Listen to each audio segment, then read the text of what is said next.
Hi there. Today we're looking at faster neural network training with data echoing by Dami Choi, Alexander Passo, Christopher J. Shalyu, and George E. Dahl. So on a high level, this paper basically says you should repeat data that's already in memory in order to speed up the entire process of neural network training. And it also says that this can speed up your wall time without hurting your performance too much. And I have mixed feelings about it. So let's jump in. So they basically make a point of saying that machine learning doesn't happen in just one thing. It's not like sklearn.fit anymore. It is more of a pipeline. So what do we mean by this? If you think of something like you want to train an ImageNet model, what you want to do is you have like your data set somewhere, and that could be in a database, it could be in the network somewhere. So if you have even something larger than ImageNet, you'll probably store it on a central server on an Amazon bucket somewhere. So this is in AWS. And the first thing you actually need to do is you need to read that data set. Now, usually, you're not going to have enough memory on a machine to just load in the entire data set into memory. So that means this process here is streaming. So this is continuously streaming data points, and once you have used the data point, you're going to throw it away because you need space for the next one, right? And so the streaming is done continuously. The next process is read and decode. That means you have to, read it from the network and actually bring it into a format where you can use it, usually something like a NumPy array or a TensorFlow tensor. You need to apply some shuffling because usually the order, you can't really trust the order that it is stored in. Oftentimes there is like a bias in the ordering, so you need some sort of a shuffle buffer here. Then often you want to apply some data augmentation to it. That means that you have one image, and we know for these models, if this is your cat, we know for these models that what can help is to basically make many different images from one image. So this could be by cropping part of it and saying, well, if it was a cat before, the small upper right part here is still a cat. So this is one update. It's called data augmentation, and you're going to apply a whole bunch of these things. So you can crop, you can rotate the image a bit. It's still a cat, right? And you can also change its luminance and a bit of its colors. You can jitter the colors. You can horizontally flip it and it'll still be a cat. And that's basically how you make many data points from one data point. And we know that helps. Then what you want to do is you want to batch this data. So you want to put it into mini batches. Since you've shuffled here, that means when the next time the same data point comes along, it's going to be batched with a different group of images, and of course augmented differently with a different group of images, and that basically means it's a different training batch for the model. So this entire pipeline is basically a way that we take data points that we have and we make a whole bunch of variations and various groupings and batchings of it. And we know that helps enormously with the generalization capability of your final models. And then here you apply your SGD update. So that's usually where you forward propagate your data through your network, which here is F. You'll get like some Y hat as an output. And then you have your labels that also come through the pipeline. And you have some sort of loss function, L, that takes both as an input and gives you an output. And then you do your back propagation. So the back propagation would go through your loss function, through your network, and update the network parameters such that your network learned something, right? Now, this step to the right here is usually what we focus on when we do deep learning. The step on the right here, all of this can be done on a GPU, or is usually done on something like a GPU or a TPU, right? But these things are getting faster and faster. The point the paper makes is that the TPUs and GPUs of the world are getting faster, but this entire other thing right here, this is basically CPU land. Now I know there is some data augmentation now happening on the GPU and so on, but in essence you can think of a pipeline where the thing to the left is happening on CPU and the thing to the right is happening on TPU. And even worse, let's say, the speed is continuously increasing. So in your pipeline, the kind of speed would be, so here is the network reading, and over here is the GPU SGD step, and this is speed. Basically, the further to the right in your pipeline you go, the faster your hardware gets. And that means that since this is a continuous pipeline, right? That basically means that if I input something here, it goes through the pipeline. And even if this is all running in parallel, this thing over here is going to idle. Since this is the fastest part of the pipeline, it is going to just idle a lot, right? Because it can only consume things as fast as this thing can produce. Now, if you have some sort of a multi-GPU machine and just train ImageNet, like you just run the code, usually this is not the bottleneck. Usually your GPUs here are at 100% capacity, so this paper is not for you. But if you are, let's say, a big company, have this network storage, have a big data set, have very expensive data augmentation, this happens, for example, this can happen in NLP and so on. This can be quite your situation, where the earlier in the pipeline, the slower it is. And don't you just love these graphics? So here's time, and apparently it goes in both directions. And so does it go like this? I think what they mean is just time goes in this direction, and you're here, and your upstream. So your upstream is your network. This is your network reading or your pre-processing. And the downstream, this is the GPU. So as you are pre-processing things, and this should be different. It should be, okay, I want to correct this right here. This is idle, and this is running. So as your upstream processes images, right, at the beginning, your GPU is idle. But then as soon as it ships off the first batch of images, your GPU can run. Now it's running.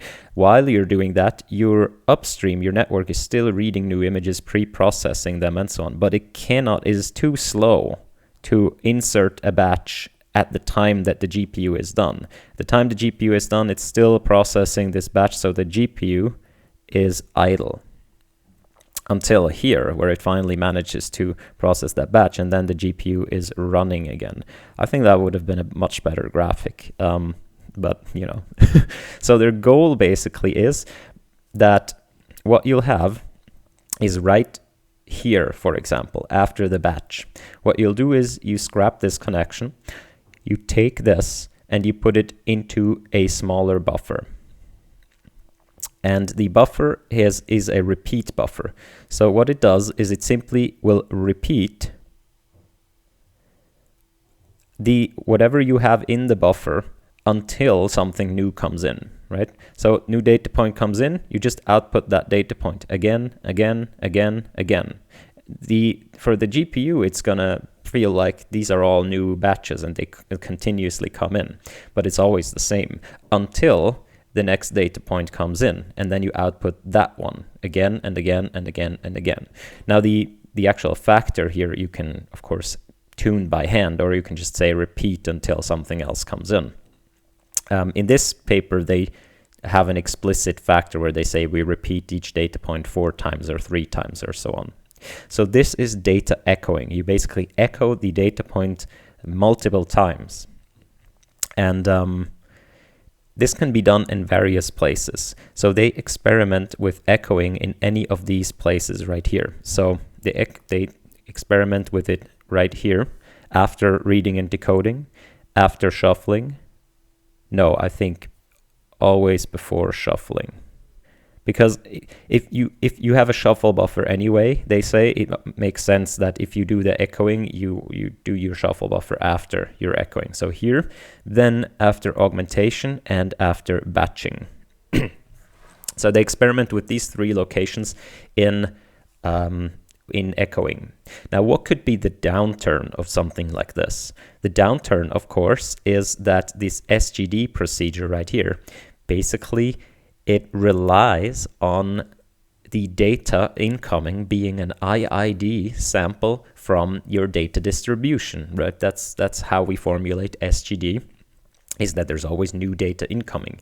Now, if you just output the same data point all the time, that is like no new information, first of all. And second of all, it could bias the SGD update such that because it sees the same data, it sees the same information over and over, is going to think that's the whole data set, right? So potentially it can make too many steps into the wrong direction. That just happens to be the bias in this particular data point, right? So the IID assumption is invalid. Now, why do you experiment with this in different locations? Because what you expect is that it hurts more or it hurts less the earlier you introduce this. So if you introduce echoing right here, so if you echo your data until new data from the network comes in, it's still going to be shuffled differently, right? It's still going to be augmented differently. So each time the data point comes out of the echo buffer, it is going to be shuffled and it is going to be augmented in a different way than the last time the same data point came out. And it is going to be batched together because you've shuffled differently. It's going to be batched together with a different bunch of data points. And that means SGD gets new information. But if you go on to the very last thing, where you just after the batch right here, where you input the echo, that means SGD just gets to see the same batch of data augmented in the same way all the time, right? So of course, where you exactly have to echo, you have to trade this off. So you have to trade off how much you basically violate the IID fresh data assumption against where in your data pipeline is the bottleneck. So if your bottleneck is in the data augmentation, it may make little sense to echo before that because your bottleneck is the data augmentation. And that being said, if the bottleneck is that you don't have enough GPUs, then it probably doesn't make sense to data echo at all. Though their experiments are somehow wonky on this. But so let's dive in. They make the following claims. Let's just go through them really quick. Data echoing reduces the amount of upstream, so think of network reading or augmentation, computation needed to reach a competitive out-of-sample error rate on various datasets and model architectures. Second, data echoing can provide a wall time speed up in practice. Third, data echoing can support a wide range of echoing factors, and that's the echoing factor is how often you repeat the data. Fourth, the effectiveness of data echoing depends on the intersection point in the training pipeline. Sorry, in the insertion point. That's what our hypothesis was, right? Fifth, data echoing can benefit from additional shuffling after echoing, but does not require it. And sixth, countering expectations, data echoing reaches the same final error rate as well-tuned baselines.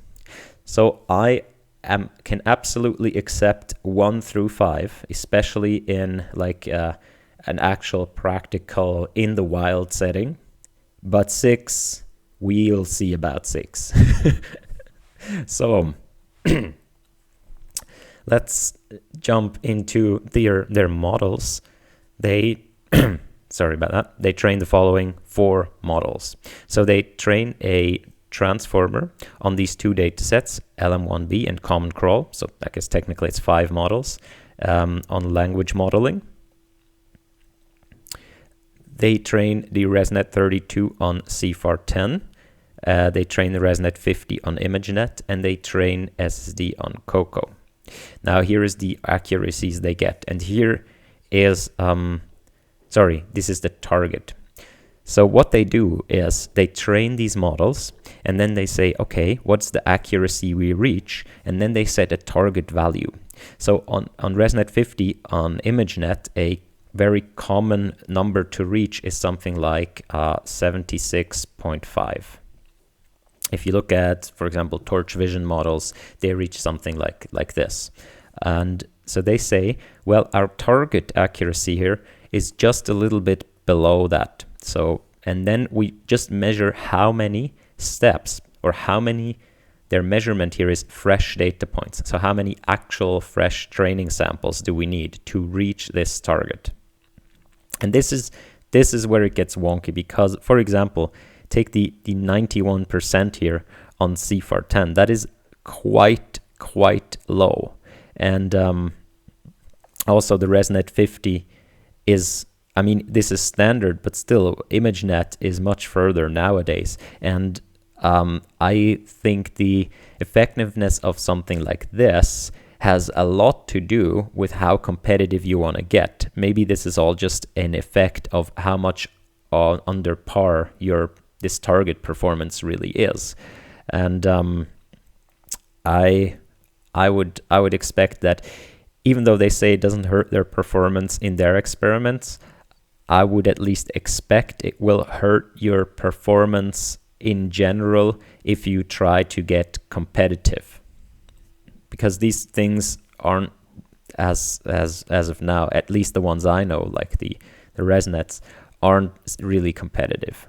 But so what do? They measure data echoing with an echoing factor of 2.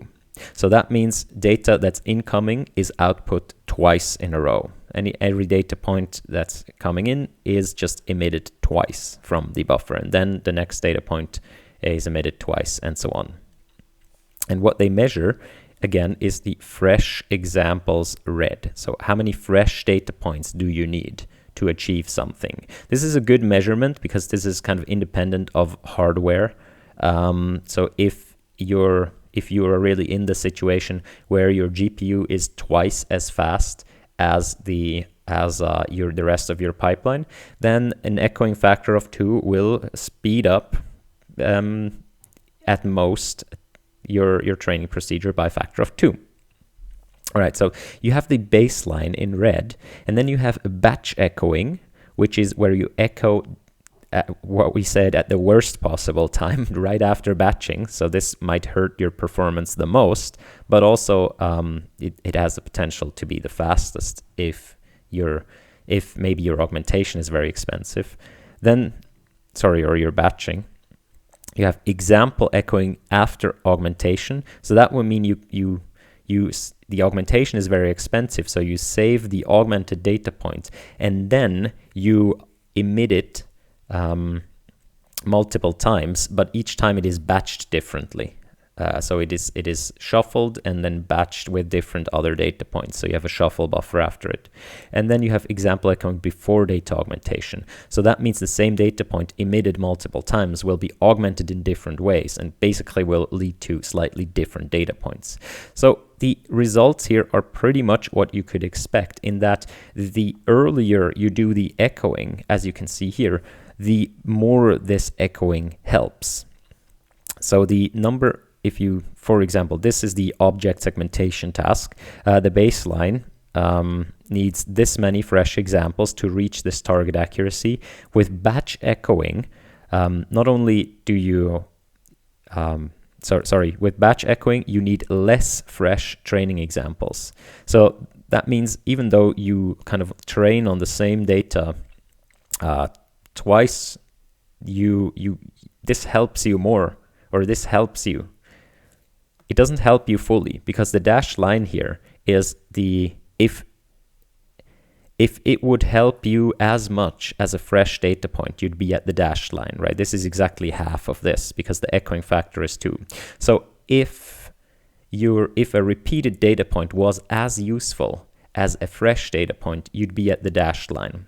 As you can see right here, you're not at the dashed line, but at least it doesn't hurt, right? You might expect that it hurts, but it doesn't hurt. It actually speeds up. So the repeated data points at least have some utility.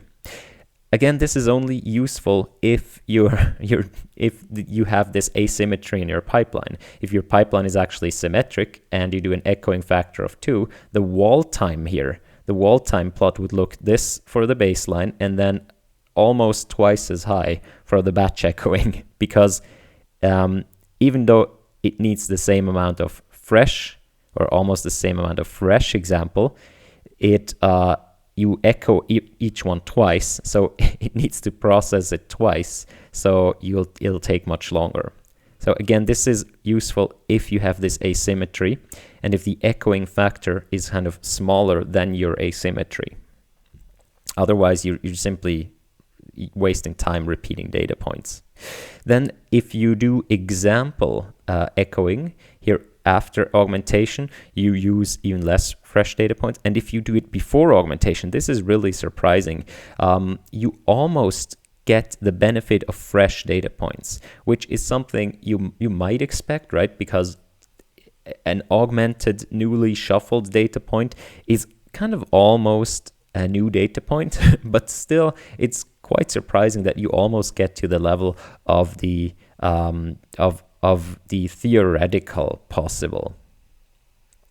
And also here on the ImageNet task, now here is actually an example where you can see that it hurts to do this batch echoing, because the reasons why it could hurt is just that you violate this IID assumption. You basically have correlated data points. This is a big problem, for example, in reinforcement learning, where already by nature of you running episodes and then feeding the episodes back into the training procedure, you have correlated data points, and that hurts your performance here actually compared to the baseline. But then if you go to example echoing and the example echoing before augmentation, again you get a speed up, which is pretty cool.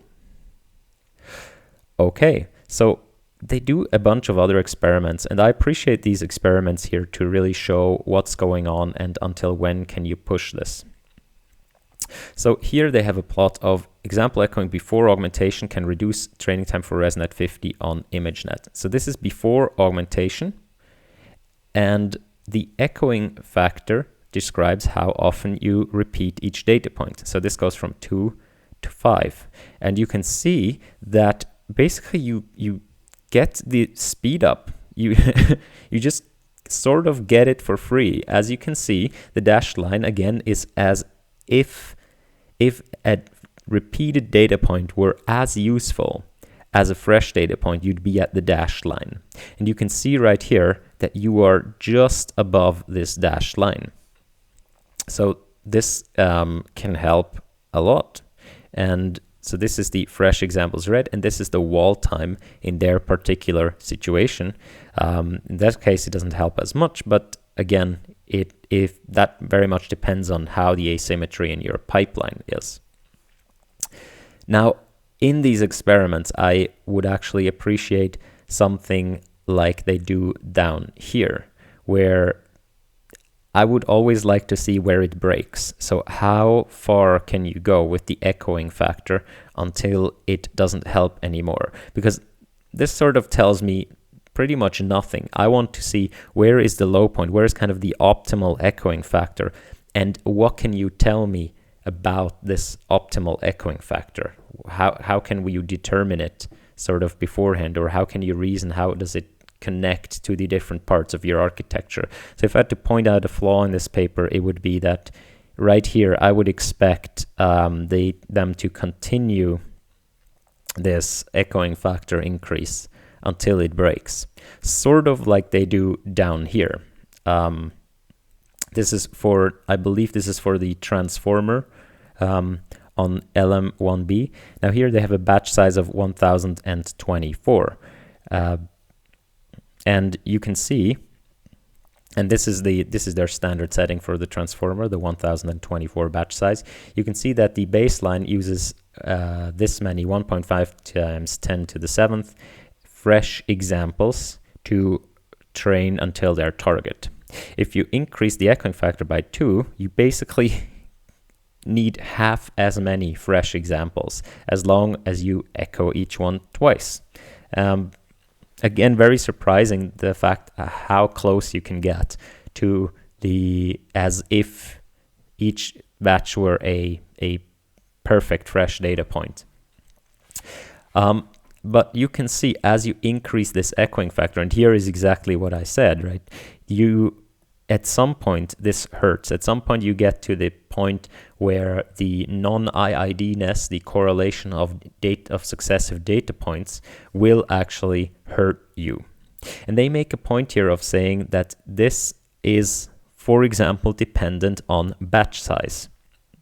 Now, in this experiment over here, they have a larger batch size, and here is again the baseline number of data points to reach the target, and you can see again it goes down, but now with the echoing factor, where before you had an increase again, now it continues to decrease. Again, it will be interesting to see where it goes up here and how the number at the lowest, like here the 4 and here the, I don't know what it's going to be, maybe the 16, how this will kind of depend on your batch size.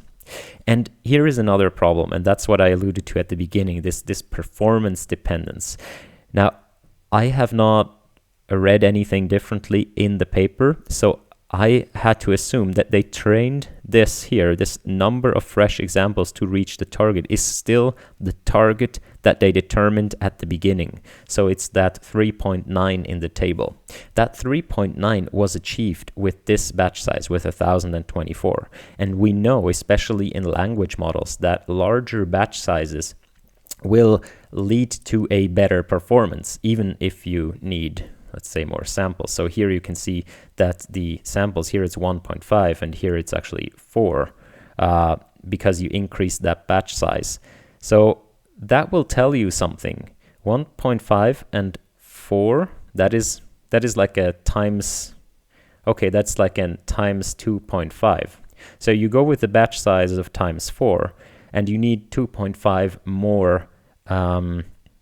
more fresh training samples to reach the same target accuracy. First of all, we know that the larger batch sizes can reach higher target accuracies. So again, these results, the dependence of them on the actual performance to the maximum achievable value, to me, that's kind of a shady world here to always say, okay, how long does it take to reach that particular target? Because we know that this model right here can reach a much higher target, but we don't know this about these models here. What is their kind of performance in the limit? And they try to make these experiments, but I don't really believe them. Maybe, yeah. And the second, right? That is already interesting. So this ratio right here, this 2.5 to 4. This ratio must mean something, right?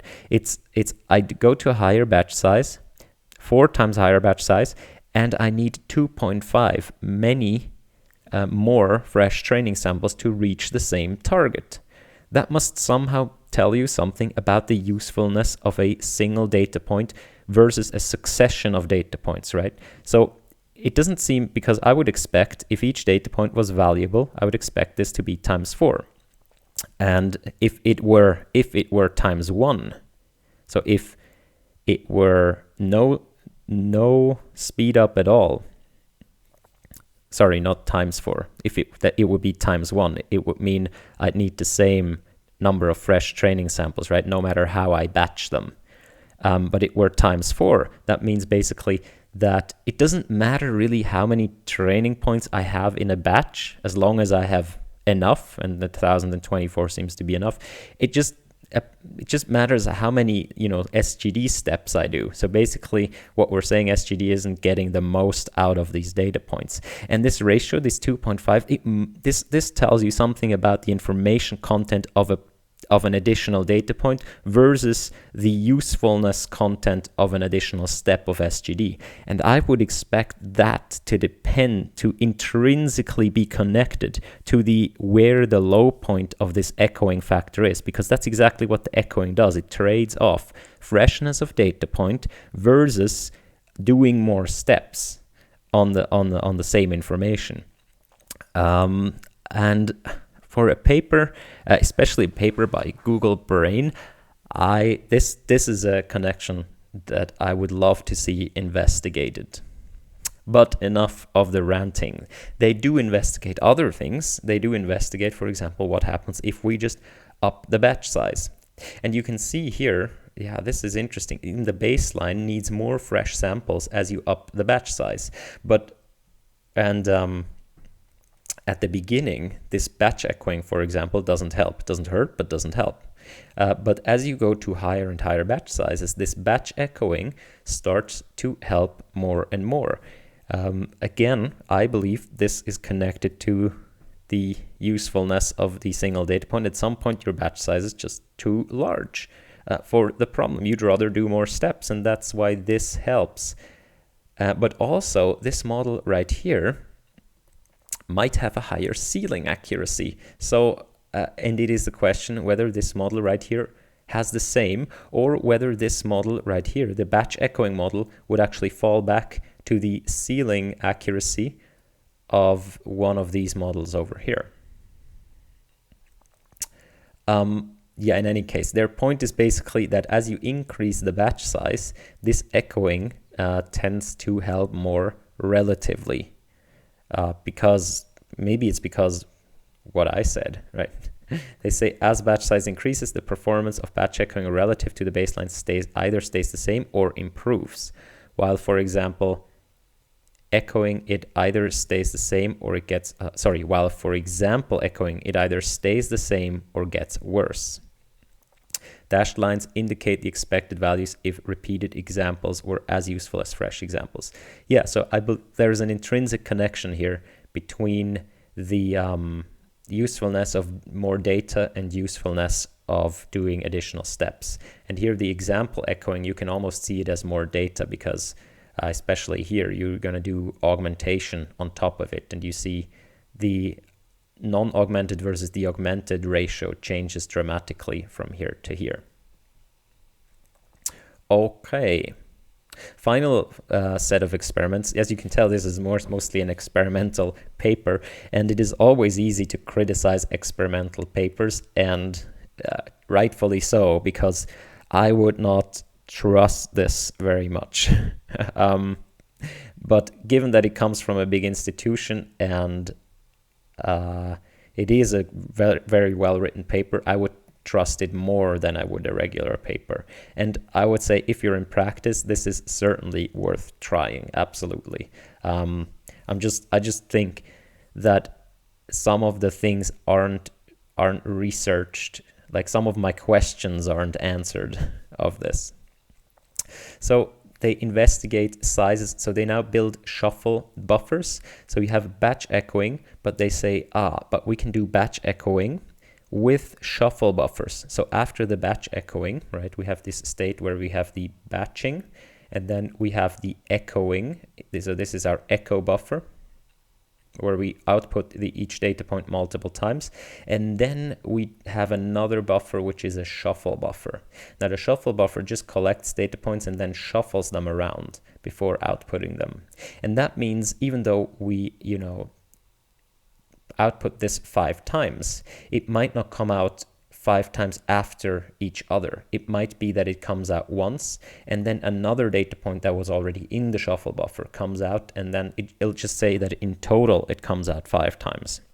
But it is first shuffled together with a bunch of other data points. Of course, this uses more memory, but it returns to that more IID setting. And you can see here as the buffer size increases, then the performance gets more and more to the performance that you would have with completely fresh data, right? So again, trading off freshness and doing multiple steps by basically repeating data points straight out versus repeating data points shuffled. And also here you have the same with example echoing. So if you apply the shuffle buffer to example echoing and you increase its size, you can get very, very, very close to the performance that you would get with fresh data. Which, of course, if you increase the shuffle buffer to the size of the data set, you are at the situation, that's the limit, you are at the situation of fresh data, right? If you do example echoing. All right, so here is where it gets into the funky part, where they say we actually measure the validation cross entropy and the validation accuracy versus the number of fresh examples read. And here I want to concentrate on the ResNet 50 on ImageNet. And as you can see, most of these models, they pretty much end up in the same place here. It's just that the echoing models end up there faster, right? And this is, I mean, this is where it gets a bit confusing, honestly, because why do you have this super sharp thing here? Because usually, and here it sort of speeds up in the middle, you see that, and then it kind of sharply declines. Is this maybe because they dropped the learning rate or something? Now, my main thing is that the performance here, even though this target thing is lower than even though this target thing is the same for everyone, it is lower than the best reachable accuracy. And I'm just, this is just confusing. If this is really true, whoa. If this is really true, I think we have a lot to learn about SGD yet, and how we're not actually doing SGD correctly. And because it seems like almost the echo versions are better or reach a better accuracy than the baseline. I don't know, do they just cap it at the performance? I don't think so. I think they say they let it reach. They also have these things right here, these curves where they say this is the best we reach, and this is the ResNet 32 on C410. And again, 91% on C410 is just very, very low. And I'm almost thinking that, okay, this might help if you just throw something that we know is kind of overpowered, because we can reach 99%, or at least you can reach something like 94% on C410 easily with a network smaller than ResNet 32. Maybe this effect manifests if you have actually something that could reach higher, but for some reason you only reach this low. I'm not sure, but this is confusing. And if this is really true, yeah, I would just, if it's true, which I believe this paper, it might be just an effect of not reaching the actual ceiling. And again, look at this. This is just, the curves are just strange, right? You have the echoing before augmentation, like it seems like it's outperforming the fresh data points. I don't know. There's a little bell in my head that doesn't like this. If it's actually true, then, you know, that's cool. But yeah, so my main criticisms are a bit with the experimental methodology, for example, where they increase the batch size but still reach the same target accuracy, even though we know that there is a higher ceiling if you increase the batch size for language models. My other criticism is the non-investigation of this connection right here, maybe. But all in all, it's a pretty cool paper. If I had a big company with these pipeline issues, I would absolutely implement this. This seems like a no-brainer to do this, and can help you tremendously. All right, that was it. Thank you for listening. If you're still here, subscribe, like, tell a friend. Bye-bye.